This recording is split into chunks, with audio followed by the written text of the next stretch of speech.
അതിർത്തി കടന്ന് ഇസ്രായേൽ, അതെ, ഇസ്രായേലിൻ്റെ ടാങ്കുകൾ ലെബനൻ അതിർത്തി കടന്ന് കരയുദ്ധം ആരംഭിച്ചിരിക്കുന്നു എന്ന് ഇസ്രായേൽ പറയുന്നു.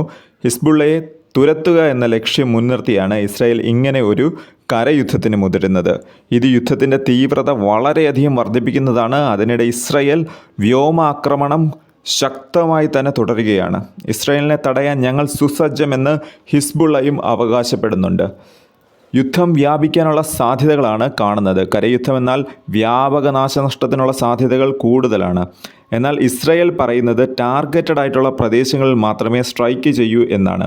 എന്നാൽ ഇത് എത്ര കണ്ട് പാലിക്കപ്പെടും എന്നുള്ളത് നമുക്ക് വരും ദിവസങ്ങളിൽ തന്നെ കണ്ട് മനസ്സിലാക്കേണ്ട കാര്യമാണ്. മറ്റൊരു ഗസയാകുമോ ലെബനൻ എന്നത് ആശങ്ക ജനിപ്പിക്കുന്ന ഒരു കാര്യമാണ്. നിരവധി സാധാരണക്കാരാണ് വീട് വിട്ട് സുരക്ഷിത സ്ഥാനങ്ങളിലേക്ക് പലായനം ചെയ്യുന്നത്. യുദ്ധം കൂടുതലിടത്തേക്ക് വ്യാപിക്കാതിരിക്കട്ടെ എന്ന് നമുക്ക് പ്രാർത്ഥിക്കാം. അതിനിടെ മറ്റൊരു ആശങ്ക ലോകത്തെ ബാധിക്കുന്നുണ്ട്. അതായത് കൂടുതൽ കൺട്രികൾ യുദ്ധത്തിൻ്റെ ഭാഗമാകുമോ ഇല്ലയോ എന്നുള്ളത് തന്നെ. പ്രധാനമായിട്ടും എടുത്തു പറയേണ്ടത് യുണൈറ്റഡ് സ്റ്റേറ്റ്സ്, അമേരിക്കയുടെ ഒരു സാന്നിധ്യമാണ്. ഇസ്രായേലിന് എന്നും സപ്പോർട്ട് നൽകിയിട്ടുള്ള അമേരിക്ക യുദ്ധത്തിൽ ഇടപെടുമോ ഇല്ലയോ എന്നുള്ളതാണ് ഇനി വരുന്ന ആളുകളിൽ നമുക്ക് കണ്ടറിയേണ്ടത്. അതുപോലെ തന്നെ എടുത്തു പറയേണ്ട മറ്റൊരു പേരാണ് ഇറാൻ എന്നുള്ള രാജ്യം.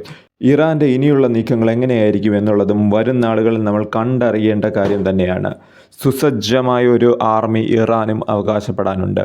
ഇറാൻ യുദ്ധത്തിൻ്റെ ഭാഗമാകുകയാണെന്നുണ്ടെങ്കിൽ ഈ യുദ്ധത്തിൻ്റെ ഗതി തന്നെ മാറുന്ന ഒരു അവസ്ഥയിലേക്ക് പോകും. ഇറാൻ അതിന് മുതിരുമോ എന്നുള്ളത് കണ്ട് തന്നെ അറിയണം. നേരത്തെ ഇസ്രായേലിൻ്റെ സ്ട്രൈക്കിൽ ഹിസ്ബുള്ളയുടെ ചീഫായിട്ടുള്ള ഹസൻ നസ്രുള്ള വധിക്കപ്പെട്ടിരുന്നു. ഇതിൻ്റെ പ്രതികാരം ഇറാൻ നടത്തും എന്ന രീതിയിലുള്ള പ്രതികരണങ്ങൾ ഇറാനിൽ നിന്ന് വരുന്നുണ്ട്. ഇതുപോലെ തന്നെ ഹിസ്ബുള്ളയുടെ പുതിയ ചീഫ് ആരാകും എന്നുള്ളത് ഉടൻ തന്നെ നമുക്കറിയാൻ സാധിക്കും. അതിനുള്ള തെരഞ്ഞെടുപ്പ് നടക്കാൻ പോകുകയാണ് എന്ന രീതിയിൽ ഹിസ്ബുള്ള പ്രതികരിച്ചിട്ടുണ്ട്.